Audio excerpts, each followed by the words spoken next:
SDN 1. Alhamdulillahirrahmanirrahim. Wa bihi nasta'inu ala umuri dunya wa din wa ala alihi wa sahbihi ajmain. Wa bi sabri wa yassir amri wa hlul 'uqdatam min lisani yafqahu qawli. Saya ucapkan terima kasih kepada rekan-rekan dan Bapak Kepala Sekolah yang telah hadir di hari ini acara diseminasi modul 1.4 yaitu tentang menyebarkan pemahaman dan penerapan pengalaman budaya positif di SDN Bojong Kasos 1. Ini merupakan tugas yang kedua saya, yaitu dalam CGP, di mana saya bertugas untuk memberikan penerapan dan pemahaman tentang pengalaman budaya positif di sekolah. Bagaimana cara kita menerapkan budaya positif, baik itu untuk kita sebagai warga sekolah dan untuk anak-anak sebagai peserta didik kita, agar menjadi peserta didik yang lebih baik lagi. Untuk acara selanjutnya, susunan acara yaitu yang pertama pembukaan sudah saya buka, yang kedua yaitu kita membaca doa dengan membaca Bismillah bersama. Bismillahirrahmanirrahim. Semoga acara ini lancar sampai akhir nanti. Untuk yang selanjutnya yaitu sambutan dari Bapak Kepala Sekolah, Bapak Habibullah SPD. Saya persilakan.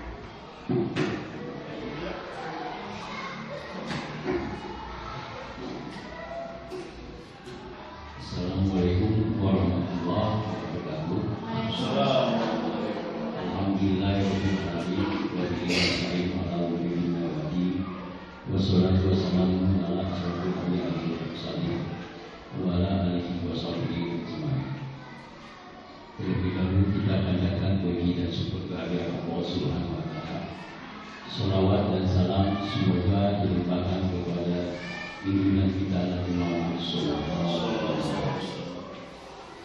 Alhamdulillah, pada hari yang cerah ini kita bisa dapat berkumpul di ruangan ini dalam keadaan sehat.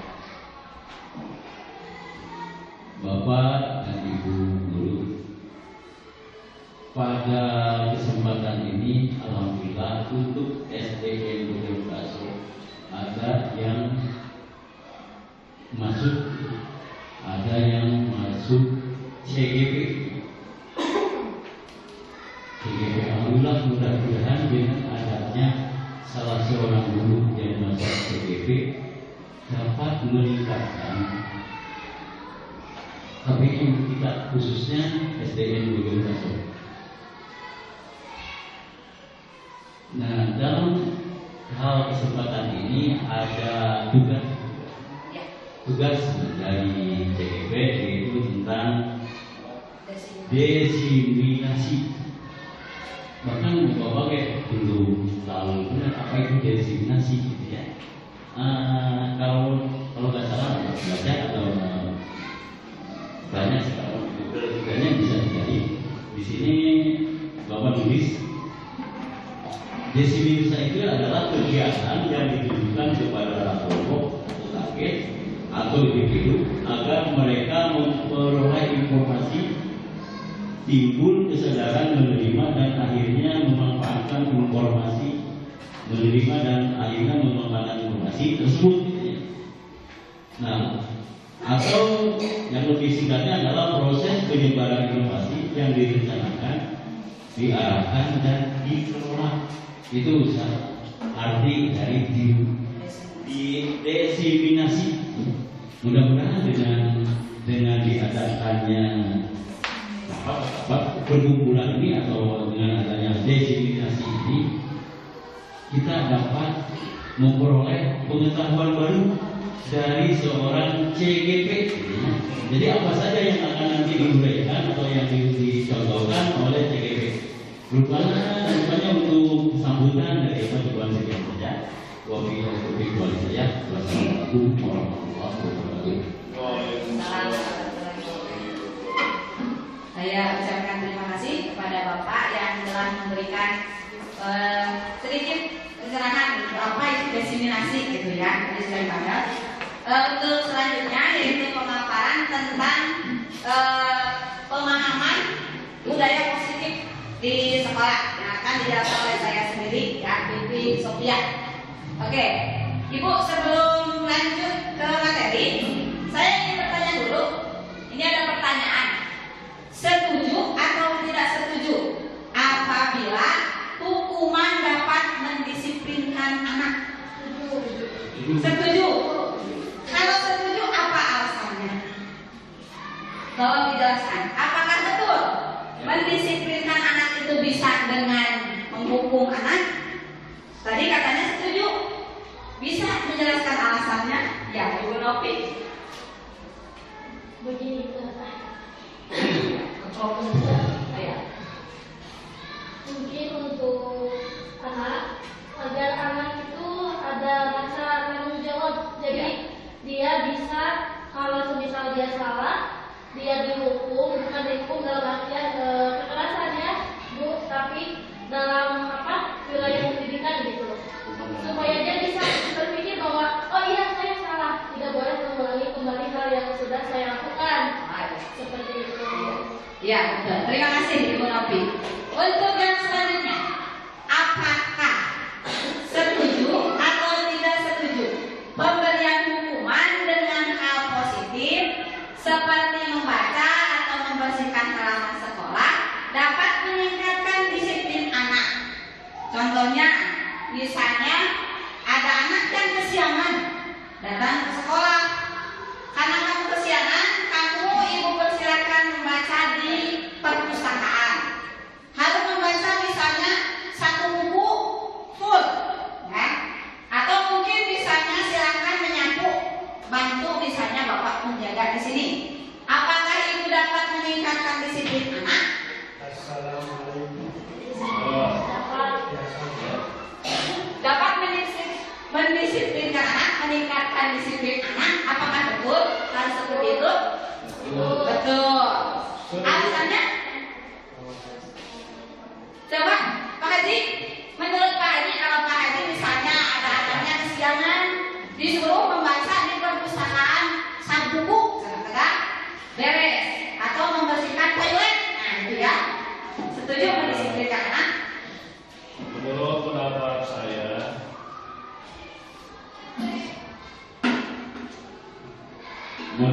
pendapat saya, yang selaku praktisi pendidikan di lapangan, tentunya hal ini setuju karena akan berdampak positif pada anak. Dalam hal ini, anak mungkin diberi tugas untuk membaca satu buku halaman, itu akan disiplin anak ya. Daripada misalkan kita menghukum anak dengan push up atau lari-lari di halaman sekolah, itu akan berdampak negatif pada anak ya. Seharusnya memang seperti itu, kita mendisiplinkan anak itu yang banyak dengan membaca atau membersihkan hal-hal yang bersifat positif. Ya, demikian pendapat saya. Terima kasih. Selanjutnya, yang terakhir, setuju atau tidak setuju memberi penghargaan dapat meningkatkan motivasi belajar anak, seperti apa yang telah kita laksanakan di sana. Anak yang ranking 1 akan mendapatkan hadiah. Apakah setuju atau tidak setuju? Setuju. Alasannya apa? Ini kalau setuju harus disertai alasan ya. Coba Pak Ustaz. Boleh. Nah. Memberi penghargaan dapat meningkatkan motivasi belajar anak.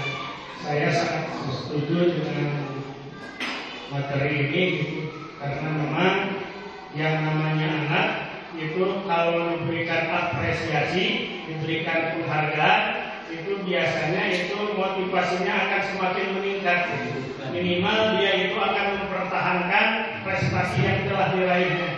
Bahkan mungkin karena ada dorongan penghargaan tersebut, dia mungkin akan dengan berjuang dengan sekuat mungkin untuk mempertahankan bahkan meningkatkan prestasi tersebut. Terima kasih. Terima kasih. Ya. Oke, terima kasih. Semuanya berarti setuju dengan apa yang ditanyakan ini. Nah, ini kita lihat nanti ya. Ada materi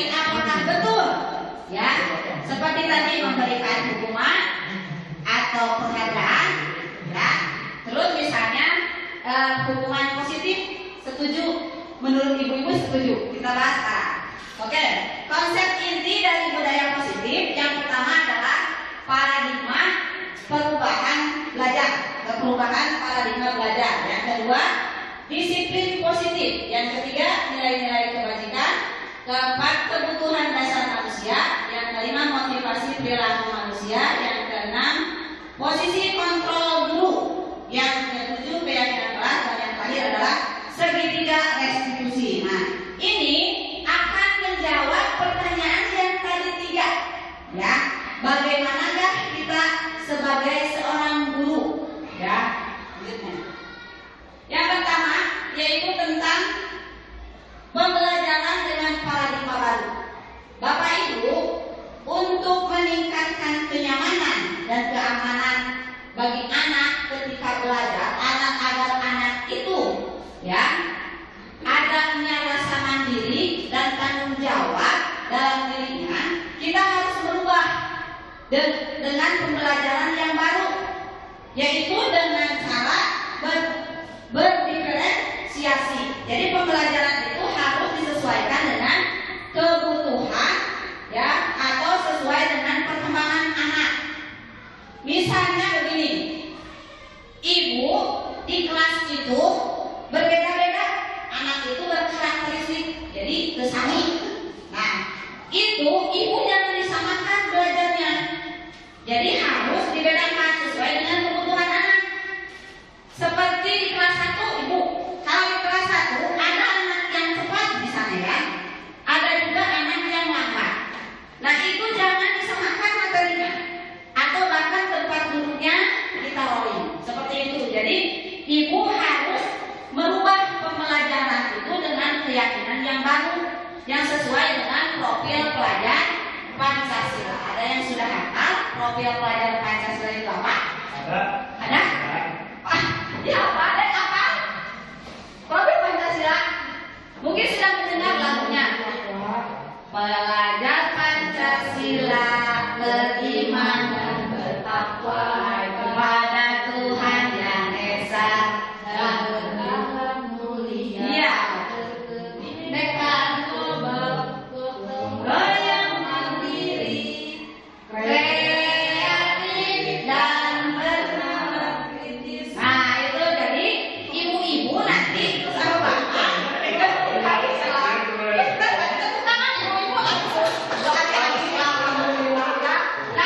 Jadi ibu belajarnya nanti harus seperti ini, sesuaikan dengan niat ibu itu untuk mewujudkan profil pelajar Pancasila. Apakah kita harus langsung gimana nih? Tidak, satu-satu. Apa dulu yang ibu inginkan? Misalnya profil pelajar Pancasila yang pertama, Bu, meningkatkan iman dan takwa atau berakhlak mulia. Bagaimana cara kita? Contohnya di kelas 1 berdoa 4 kali. Untuk bisa serang, Bu, ke gue. Ya, nah, seperti itu. Oke, lanjut Bu Siti. Ya, ini ada miskonsepsi. Nah, itu ya. Apa itu miskonsepsi? Miskonsepsi ayat kerang. Tidak tulis gitu. Tidak. Ini keliru. Kesalahan konsep atau konsep yang keliru. Nah, ini ada miskonsepsi tentang teori kontrol. Jadi anak-anak itu berada dalam kontrol kita. Apakah betul? Nah, ini menurut Gaslow, ini ilusi guru itu mengontrol murid. Jadi ibu, memang tujuan kita mengontrol murid tadi seperti kata Bu Novi itu hukuman setuju. Kan? Nah, ilusi itu teh salah. Jadi itu bohong ya, kalau guru mengontrol murid akan membuat anak itu menjadi sukses. Ya, walaupun memang anak itu butuh pengendalian dari kita, kontrol dari guru, tapi guru itu tidak boleh memaksakan kehendak anak. Nah, terus yang kedua, ilusi bahwa semua penguatan positif, efektif dan bermanfaat. Seperti tadi yang pertanyaan nomor 2. Ya. Jadi penguatan misalnya dikasih tugas atau pintar, bagus, kan seperti Itu ya, itu tidak betul. Hal seperti itu menurut teori kontrol. Terus yang ketiga, ilusi bahwa kritik dan membuat rasa bersalah mampu menguatkan karakter. Ibu ngantos apa yang maksud dengan membuat rasa bersalah? Contohnya seperti apa? Ya, contohnya perkataan. Misalnya nah, ya. Seperti apa? Ketika kita melihat anak yang jatuh. Ya. Kan kalau ibu dia tadi kayak ulang lompatan jadi gebis. Ah, itu ya. Seperti itu membuat rasa bersalah anak. Iya, betul. Itu mampu menguatkan karakter salah. Karena nanti anak itu akan merasa rendah diri ketika bertemu orang lain, anggap saya yang salah. Ya. Terus yang keempat, ilusi bahwa orang dewasa berhak memaksa. Seperti kita ke anak berhak memaksa. Ya, karena anak berada di bawah kontrol kita. Berarti itu salah ya. Karena nanti akan terjadinya permusuhan. Ya. Gitu. Nah, ini ya. Stimulus respon lawan teori kontrol. Lihat dunia, berarti kita berubah. Pembelajaran kita jangan melihat anak, tapi harus dunia kita yang kontrol.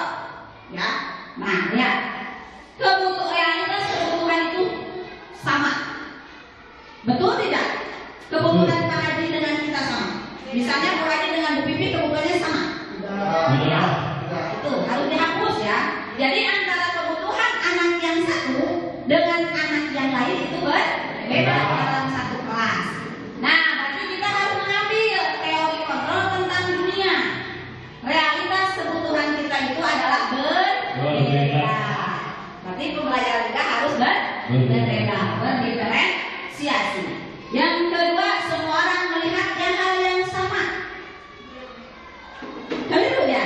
Nah, tapi setiap orang memiliki gambaran yang berbeda. Misalnya gambarannya anak menggambarkan misalnya Bu Pipi galak, ya. Tapi kata anak Raka itu enggak. Nah, ya jadi jangan disamaratakan ya antara satu dengan yang lain gambarannya. Terus yang selanjutnya, kita mencoba mengubah orang agar berpandangan sama dengan kita. Ya, ubah pemikiran seperti itu. Jadi kita berusaha memahami pandangan orang lain tentang dunia. Jadi kita mencoba mengubah orang agar berpandangan sama dengan kita, tidak boleh memaksa. Ya. Terus perilaku buruk dilihat sebagai suatu kesalahan. Ya, jadi anak yang buruk itu kesalahan, salah, tapi semua perilaku memiliki tujuan. Seperti tadi misalnya ada anak yang kesiangan, ya, itu perilaku buruk dianggap oleh kita itu salah, ya. Hilangkan hal seperti itu. Sekarang ganti dengan semua perilaku memiliki tujuan. Maksudnya ketika anak kesiangan itu tanya, walaupun dia memaksa ke sekolah, pasti dia punya tujuan, yaitu ingin belajar. Wios kesiangan, wios isir ke saya yang penting bisa belajar. Jadi ubah ya pemikiran tersebut.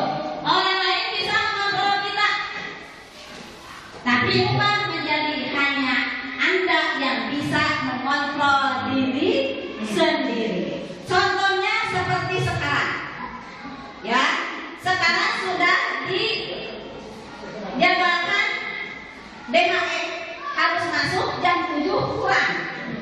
Itu kontrolnya itu eksternal, ya. Orang lain yang mengontrol kita, DHE kontrol kita, datang harus jam 7. Tapi ubah pikiran seperti itu, hanya diri kita yang bisa. Saya harus datang ke sekolah jam 7 karena memang masuknya itu harus sebelum anak. Ya, seperti itu, ya. Jadi jangan hanya pada DHE kita masuknya jadi jam 7 ke ayah di kamar itu kewe jam salapan. Aturannya guru yang menyambut anak, bukan anak menyambut guru. Betul. Jadi hanya Anda yang bisa mengontrol diri Anda. Jadi jangan hanya karena kontrol orang lain, jadi kontrol eksternal. Terus yang kedua, pemaksaan ada pada saat rujukan gagal, tapi robah, kolaborasi dan konsensus menciptakan pilihan-pilihan baru. Jadi untuk memasahkan masalah, ya, ketika anak mempunyai masalah, jangan dijadikan jadak-jadak pemaksaan, karena itu rujukan yang gagal. Kamu harus bisa, kamu harus ranking 1, tidak bisa. Nanti seperti kalau misalnya orang tua ada yang pernah seperti ini, sok ayeuna sarung pamit tangan di luhur itu di pasar angkot 10.000 saja. Ada betul? Ya. Itu, ya itu pemaksaan. Saat rujukan yang gagal, ya jangan seperti itu. Tapi jelaskan kolaborasi antara kita dengan anak, dengan suami atau kalau kita ya, dengan ayah anak supaya anak mau puasa itu bagaimana? Ya konsepnya apa? Ya kenapa dijelaskan manfaatnya puasa apa? Seperti itu ya. Terus yang terakhir, model berpikir menang kalah. Tapi jadikan model berpikir itu menang. Ulah menang untuk kalah ya, tapi harus menang untuk menang. Oke lanjut. Nah ini yang selanjutnya adalah tentang disiplin positif. Disiplin itu dari kata disiplin artinya belajar. Jadi kita harus mengacu pada diri kita, belajar disiplin agar kita bertanggung jawab ya. Jadi kita itu disiplin positif itu cara penerapan disiplin tanpa harus ada penghargaan atau reward dari luar ya, bahkan atau ancaman dan hukuman. Itu disiplin. Tujuan disiplin itu adalah menciptakan peserta didik memiliki disiplin diri sehingga mereka berperilaku mengacu pada nilai-nilai kebajikan universal dan memiliki motivasi intrinsik untuk perubahan perilaku ke arah yang lebih baik. Jadi disiplin itu harus ada pada diri sendiri. Jadi kita tanamkan ke anak disiplinnya itu harus kesadaran diri sendiri agar anak berubah menjadi yang lebih baik. Jadi jangan gini, ibu saya tanya, kenapa ibu bapak guru datangnya misalnya pagi-pagi?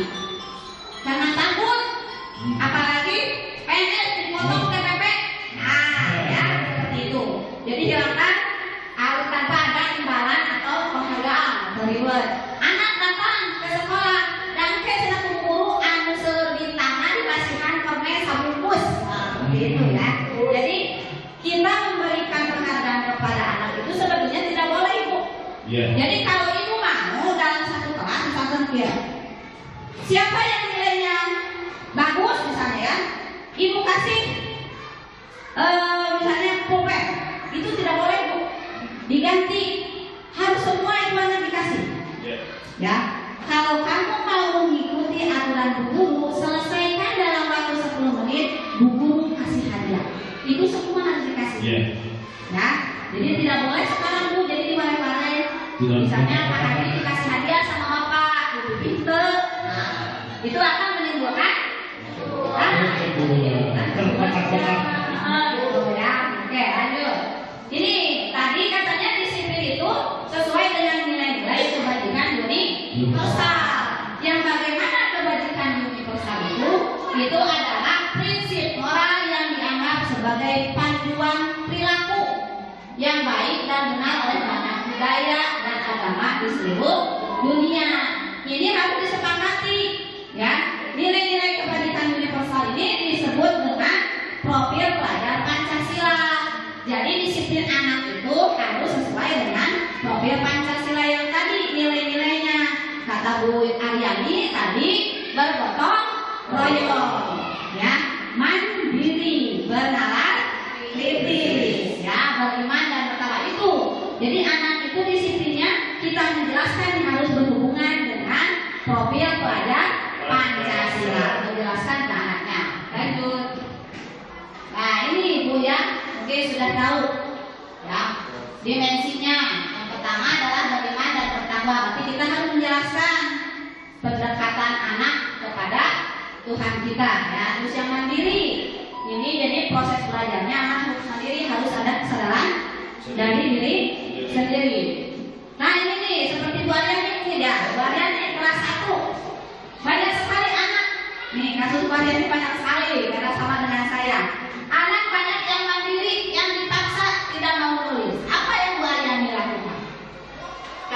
tidak mau menulis?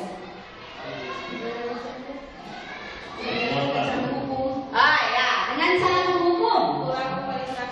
Ulang paling terakhir, ya, memang seperti itu ya. Terus yang kedua, jadi kalau yang membaikkan diri, jadi biar anak punya rasa tanggung jawab, ya. Terus yang ketiga, bergotong royong atau kata sekarang mah berkolaborasi. Ya, jadi tanamkan ke anak rasa gotong royong dengan temannya. Nah, jangankan misalkan ini ketika belajar kelompok ada anak yang tersingkir tidak mau ikut. Bagaimana cara kita supaya anak itu ikut berkolaborasi? Ya, jadi tanamkan kerjasama. Ya. Terus yang keempat adalah berkebinekaan global. Berkebinekaan global ini adalah cintai budaya sendiri.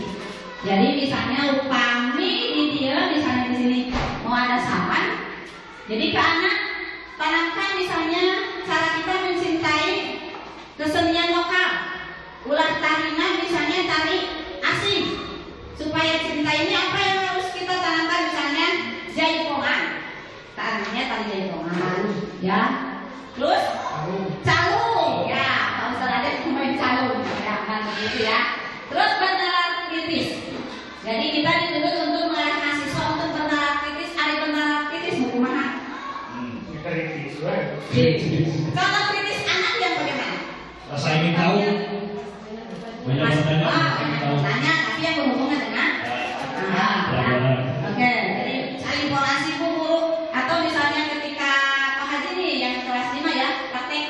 Kata Pak Haji besok Pak bikin ke dia. Pak Haji kumaha?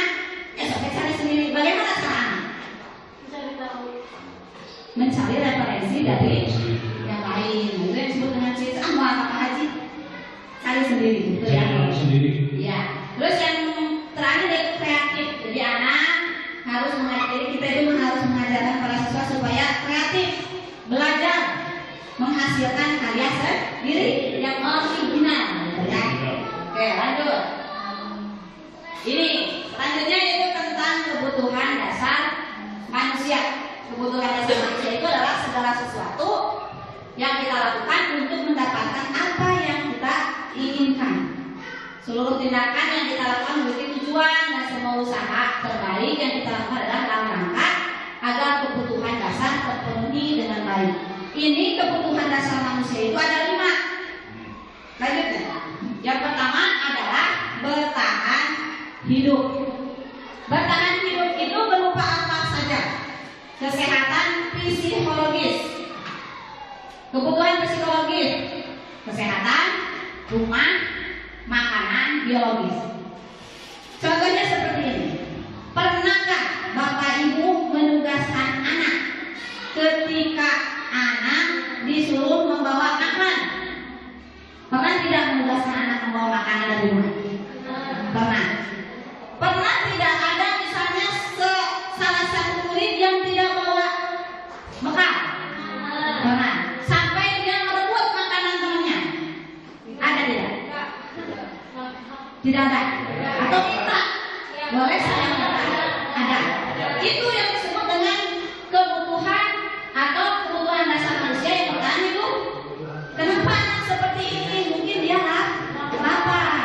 Kita harus cari latar belakangnya. Kenapa anak tidak dikasih oleh ibunya, tidak bawa makanan dari rumahnya, tapi dia mau minta? Itu karena kebutuhan hidupnya, ya, makanan. Yang kedua yaitu penguasaan atau kebutuhan pengakuan atas kemampuan. Contohnya keinginan untuk dianggap berharga, ya, seperti kalau yang ini mah berenang yang juara biasanya ya, yang jadi juara. Terus kekuatan untuk mencapai sesuatu, diakui atas prestasi dan keterampilan. Nah, seperti ini yang juara juga. Didengarkan dan memiliki harga diri, penguasaan, dia berkuasa. Itu kebutuhan dasar kita sebetulnya ya. Jadi orang teh yang katingali kubatur, ya. Saya teh berprestasi, saya teh pintar. Itu kebutuhan dasar manusia ya, yang tidak bisa dihilangkan. Terus yang ketiga kesenangan. Kesenangan itu adalah kebutuhan untuk mencari kesenangan, bermain dan tertawa. Nah, seperti kemarin dibahas kebutuhan kesenangan itu Pak Ustadz ada itu saya sudah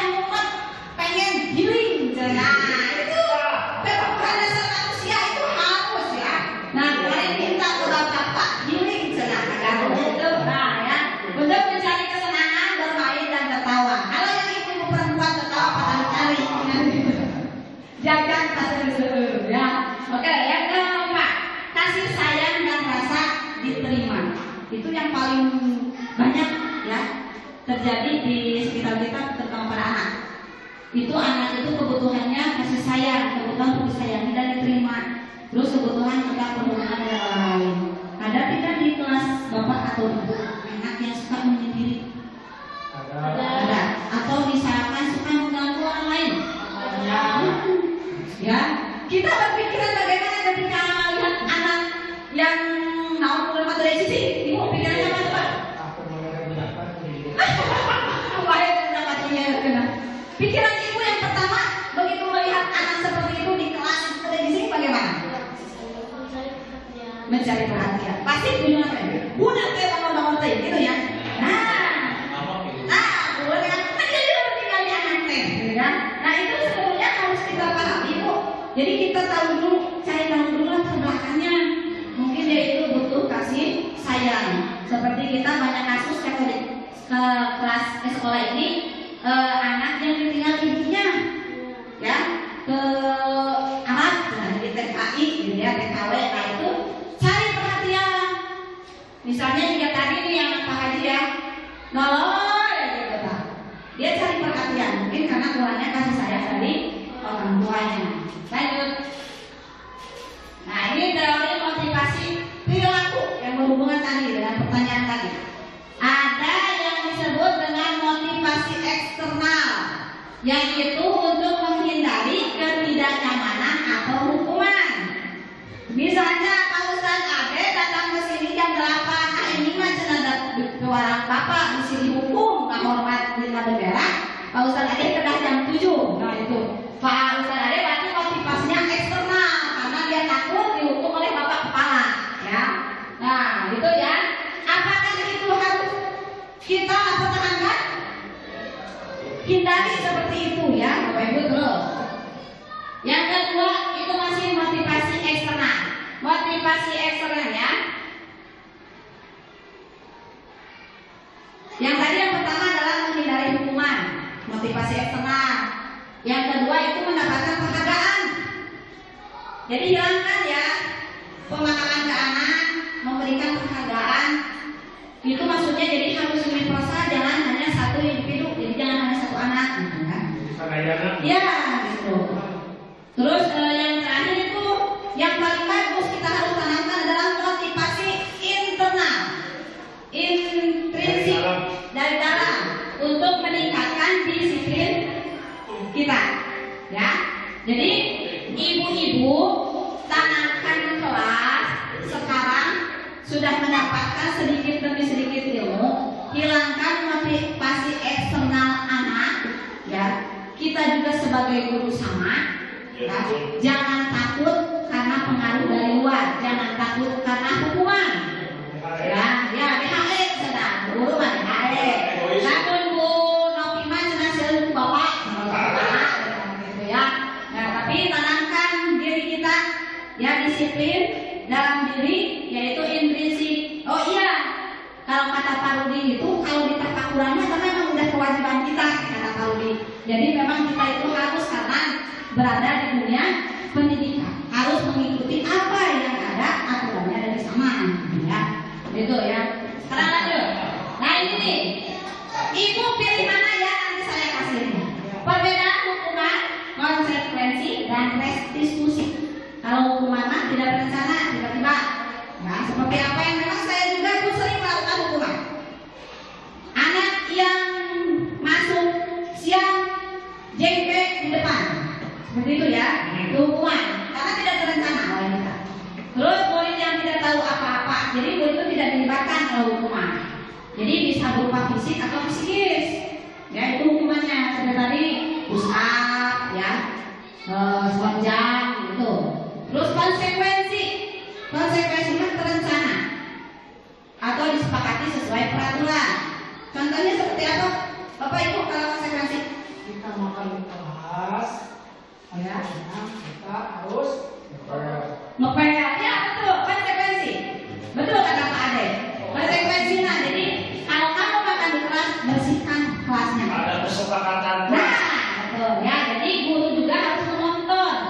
Ya, Bu Ariani kalau sudah jajan nanti kantornya bersihkan. Nah, itu konsekuensi. seperti itu ya. Oleh Ada Pak Herman. oh ada Pak Herman, itu mah pakai pasti senang ya. Kita kolaborasi sama Pak Herman. Oh iya betul, kolaborasi terasa pengagewang penyaburan salam kolaborasi ke. Yang ketiga itu yang sebenarnya restitusi. Restitusi itu adalah proses menciptakan kondisi bagi murid untuk memperbaiki kesalahan. Terus proses kolaboratif mengajarkan murid ya untuk mencari solusi sendiri. Contohnya, siapa yang bisa menjelaskan restitusi? Tadi udah bisa hukuman, konsekuensi kan. Kalau restitusi itu anak harus mencari solusi sendiri. Kalau ketika anak mencari masalah, Jika tidak ada guru di kelas, apa yang harus kita lakukan? nah itu, nah bertanya lagi ke anak kan, cek anak teh kumaha? Mencari guru yang lain. Nah itu yang disebut dengan restitusi. Tepuk tangan Mas Ade. Ya betul. Kolaboratif antara Pak Ade dengan muridnya betul seperti itu. Jadi misalnya, nah itu ya. Nah itu jadi menciptakan kondisi bagi anak untuk memperbaiki kesalahan. Jadi misalnya kalau misalnya di kelas Pak Haji misalnya di kelas 5 ada anak yang suka tidur. Bukan Haji kan Pak Haji sebagai pemantau di tengah itu tidur wae. Apa yang akan Pak Haji lakukan kira-kira?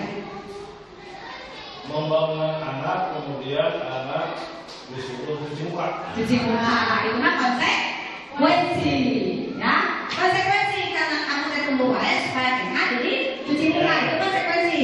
Nah restitusinya bagaimana coba? Pak Ade yang tadi.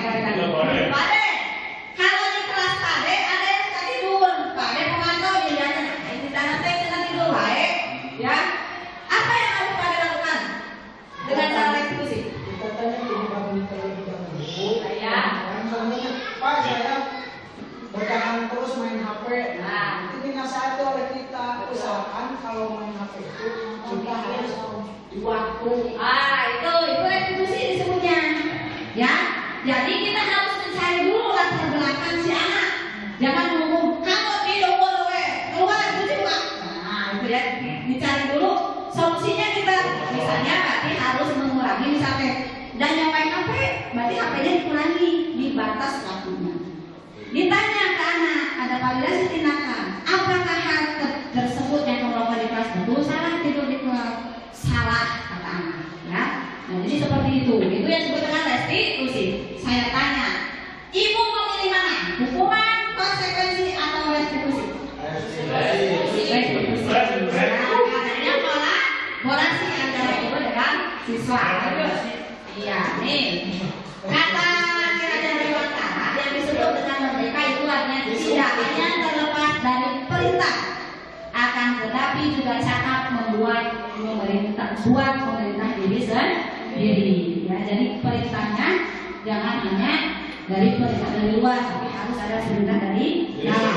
Jadi motivasi internal itu menciptakan disiplin positif dan sikap merdeka. Lanjut nih. Nah ini nih sekarang kita berada di sini. Posisi kontrol guru. Ya, ada yang disebut dengan penghukum, ada yang disebut dengan pembuat orang merasa bersalah, ada yang disebut teman, pemantau atau manajer.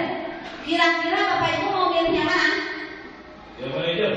Manajer, ya betul. Manajer bukan hanya di perusahaan, ya, tapi kita juga harus menjadi manajer bagi anak didik kita. Ya, penghukum itu biasanya menggunakan hukuman fisik atau hukuman verbal. Ya, itu penghukum. Biasanya penghukum itu suaranya agak keras. Seperti saya itu penghukum awalnya ya. Saya lah penghukum. Terus yang kedua, membuat orang merasa biasanya nih merasa bersalah. Ini suaranya lembut kayak tadi Bu Siti. Ya, salah ibu oke. Tadi kan terus dimatosan, tapi ibu tempatan gitu. Nyabu jadi wejeri, cenah gitu. Nah itu membuat anak menjadi rasa bersalah. Tapi itu tidak boleh, ya. Terus yang ketiga, menjadi teman. Bolehkah kita menjadi teman dengan anak?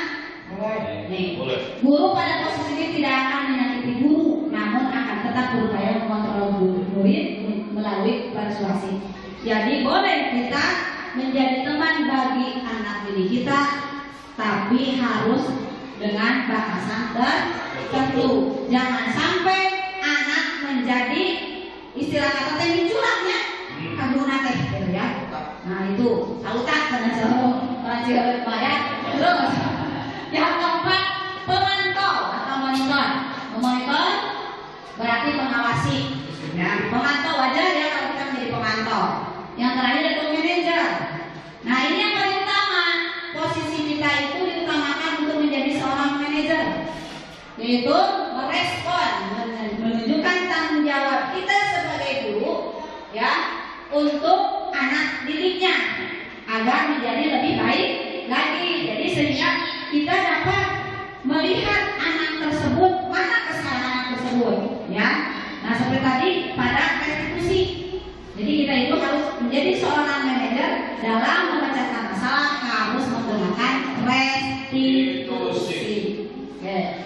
Lanjut. Nah ini contohnya ya. Motivasi guru berbuat. Ada yang disebut penghukum. Nih menghadik, menunjuk itu penghukum ya. Nah ini berceramah. Seharusnya kamu itu pagi-pagi datangnya. Maka kan kamu sare wae. Ya, nah itu penghukum biasanya ya. Nah itu.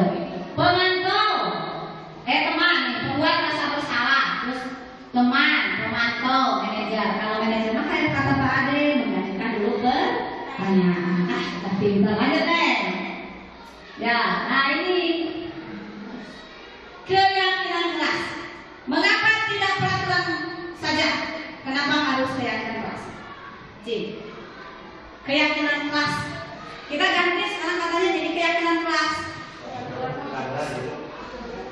Ya, siapa yang bisa menjelaskan? Kenapa tidak peraturan? Kenapa harus keyakinan kelas? Nah.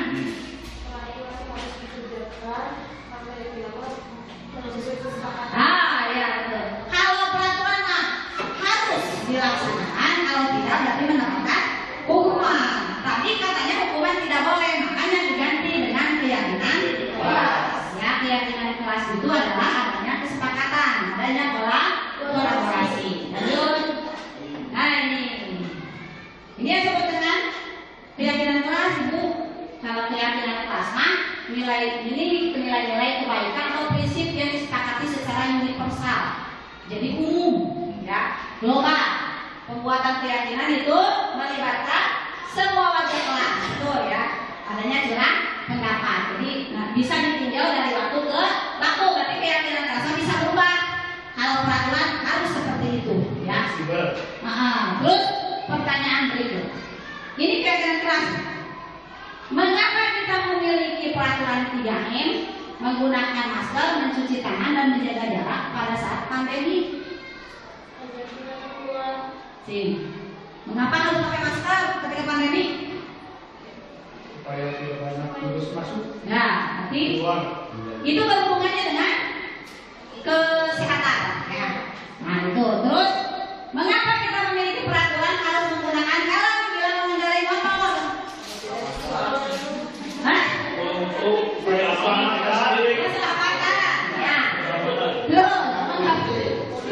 Bisa tinggal bukan kalian Pak, sering ditolak polisi, ya betul ya. Itu peraturan. Kalau ini keyakinan karena untuk keselamatan. Mengapa kita memiliki peraturan harus datang tepat waktu pada saat mengikuti pelatihan? Itu apa ini? Universalnya. Kenapa? Kenapa sekolah tidak berusiaman?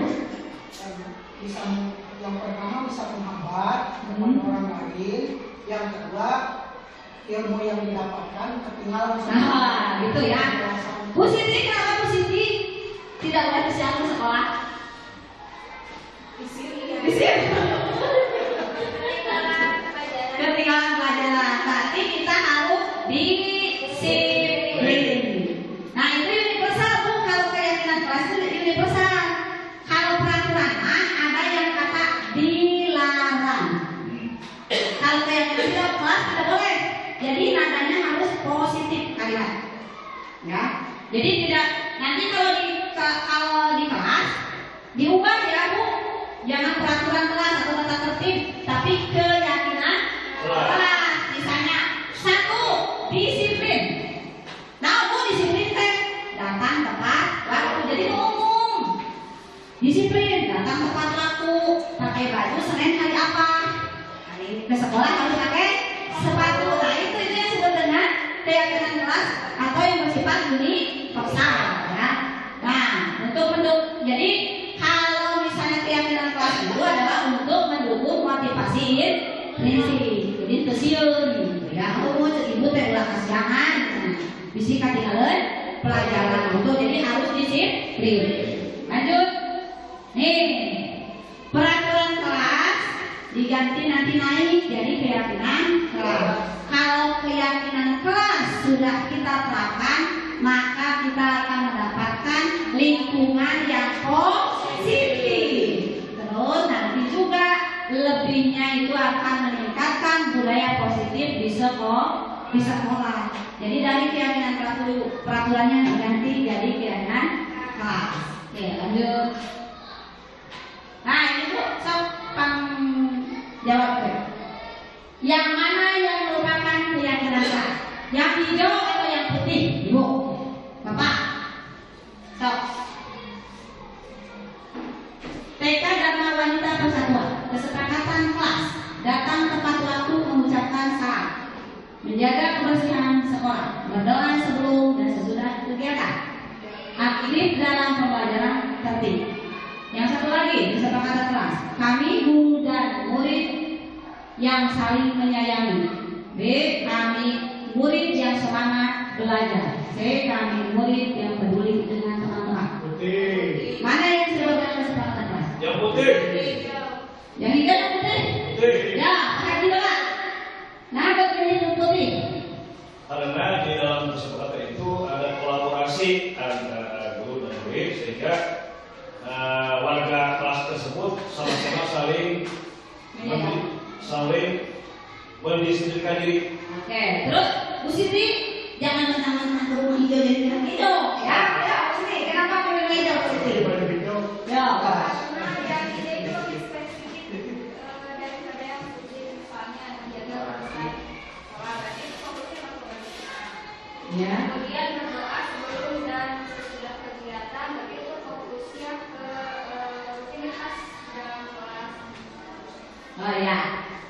Kata Pak Haji yang itu, karena tadi katanya keyakinan kelas itu harus ada kolaborasi. Terus keyakinan itu harus bersifat universal. Nah ini, yang ini kata Bu Siti, ini pilihnya yang hijau. Yang mana aku yang betul keyakinan kelas? Putih. Putih. Yang kedua adalah yang putih. Ya, karena tadi kata Pak Haji adanya kolaborasi dan bersifat universal. Betul, ini juga ada. Ini tertib. Betul ini. Ini salah satu keyakinan kelas. Universal, tertib, tertib itu hubungannya. Betul ini. Tapi ini ada seperti ini, ya. Nih, ini ditentukan. Jadi ini disebutnya peraturan. Ada spesifikasi. Ya, kalau tadi peraturan itu spesifik. Ya, kalau keyakinan kelas itu adalah universal. Lanjut. Ya. Nah ini bagaimana kita membuat keyakinan kelas? Jadi harus lebih abstrak ya dari peraturan. Kata Messi tadi peraturan itu ya, itu nama spesifik. Ya, kalau ini abstrak jadi universal. Terus berupa pernyataan universal dibuat dalam bentuk kalimat positif, tidak boleh ada kata dilarang. Ya. Meningkat. Iya. Terus sedikit agar mudah diingat. Tertib, betul begitu tadi. Tertibnya naon? Sapatu ulah kecap hukum ya, satu tadi. Terus sesuai dengan kondisi kelas dan sekolah agar mudah diterapkan. Yang itu semua ada kelas harus dilibatkan dalam membuat keyakinan kelas. Tadi kata Pak Haji kolaborasi. Oke lanjut. Nah ini ada disebut dengan tanggung jawab. Terkini kayak nama Bu, jadi tanggung jawab. Tuh ya, dilarang mengganggu orang lain, dilarang membuang sampah. Terkini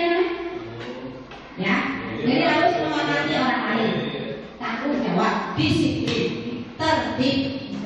Jadi katanya harus sedikit. Dilarang merokok, Ya, betul. Kayaknya dilarang merokok. Jagalah keselamatan, jagalah kesehatan. Nah itu. Oh, ya pernah merokok. Aduh, kalau bisa harus bapak. Maaf. Hal positif. Dilarang menggunakan narkoba. Jadi tidak boleh seperti ini sekarang ya. Kesehatan. Bergantian dengan atau menunggu giliran, menghormati ya. Jadi baris bergiliran. Jadi jangan seperti sekarang. Coba bagaimana cara kita menghormati orang lain. Ya sepuh, kurang baris, sudah payung-payung. Itu diterangkan seperti itu. Ya, jadi kata-kata yang positif. Lanjut. Sekarang segitiga restitusi tadi sudah bisa, ada ya.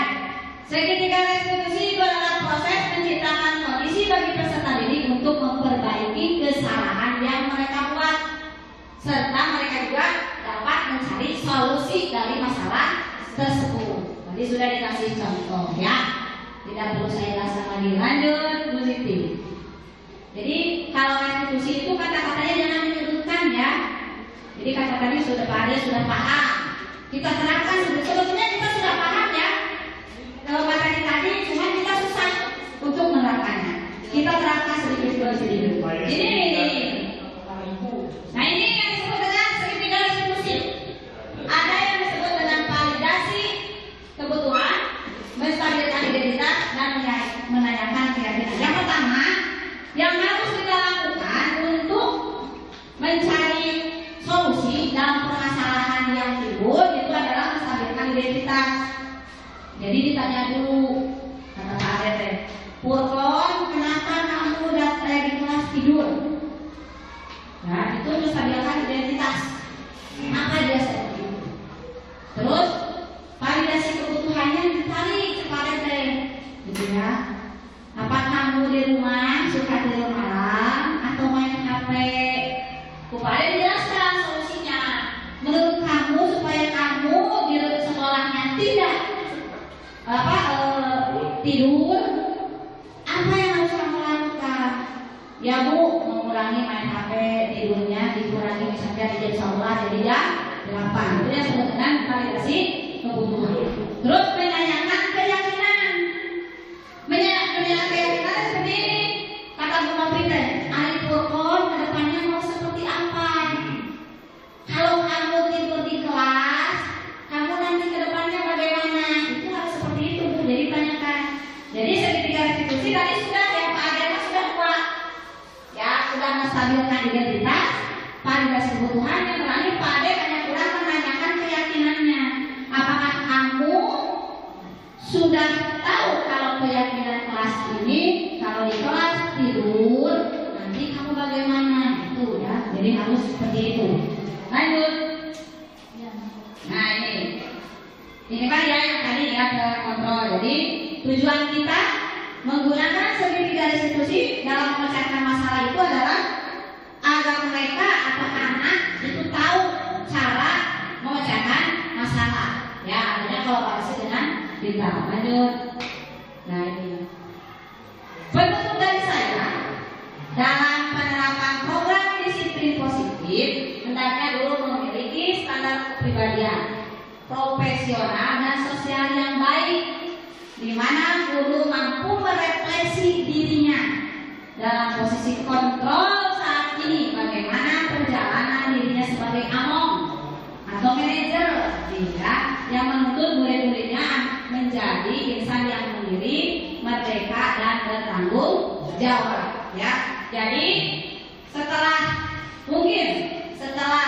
kita mengetahui tentang budaya positif ini, semoga kita khususnya di SD Bojongkaso, kita sebagai pendidik bisa menerapkan walaupun sedikit demi sedikit. Ya, apa itu misalnya salah kita ke anak, hilangkan menjadi pemukul, harus minimal jadi pemantau dulu, baru diusahakan harus menjadi seorang manajer. Ya, untuk apa? Untuk meningkatkan kualitas pendidikan anak kita, ya, agar kita pun menjadi lebih baik lagi. Mungkin materi dari saya dicukupkan sekian. Kalau ada pertanyaan silakan. Tidak ada, alhamdulillah. Ya. Ada pertanyaan? Ya silakan Pak Rek, bertanya. Ada apa itu? Pak Rudi, atas.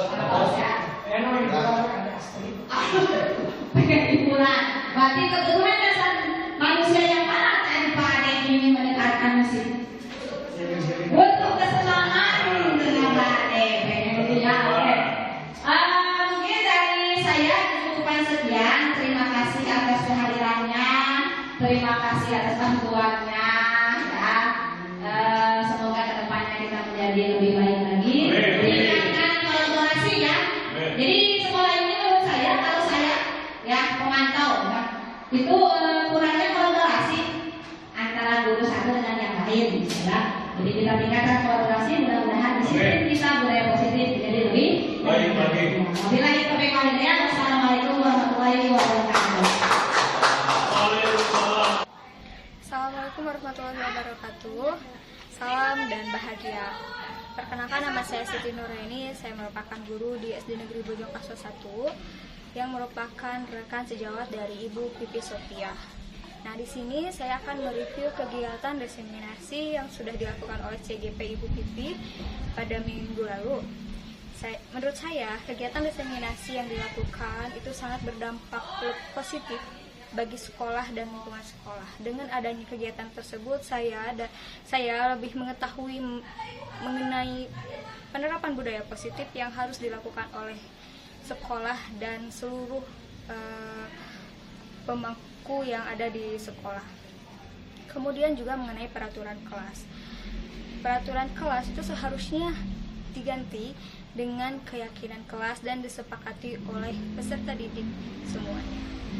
Nah, kemudian yang selanjutnya saya juga lebih memahami mengenai penyelesaian permasalahan yang sering terjadi di sekolah atau di kelas itu diselesaikan dengan segitiga restitusi.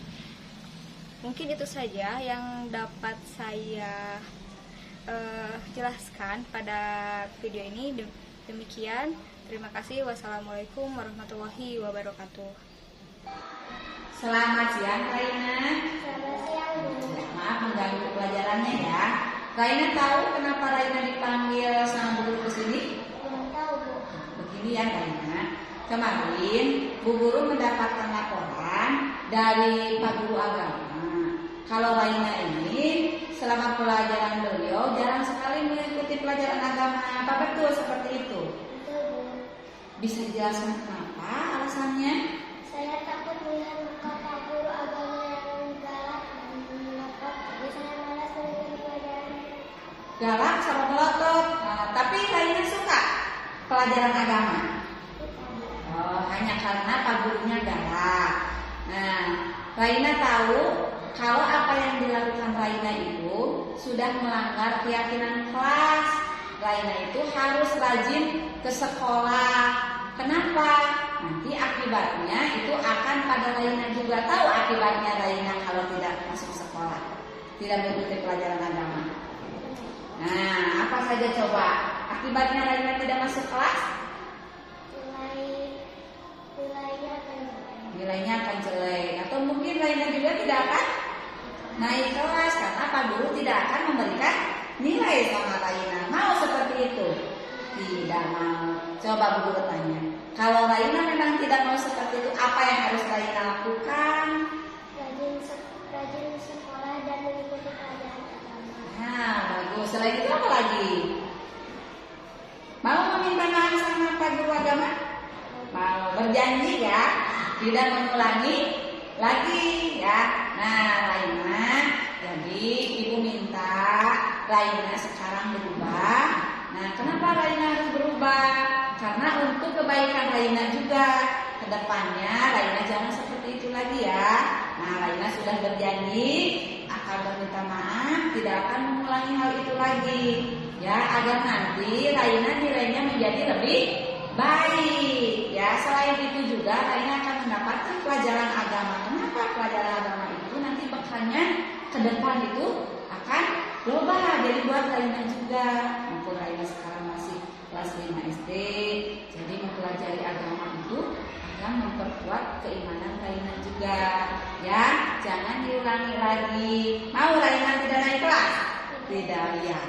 Nah, mungkin dari guru di Cikupa sekian berjanji tidak boleh diulangi lagi ya. Oke, nanti kalau ada pelajaran agama, Raina meminta maaf sama Pak Guru agamanya. Maaf mengganggu pelajarannya. Sekarang Raina boleh kembali lagi kelas. Terima kasih ya. Selamat siang. Assalamualaikum warahmatullahi wabarakatuh. Terima kasih Bu sudah mengingatkan saya atas kesalahan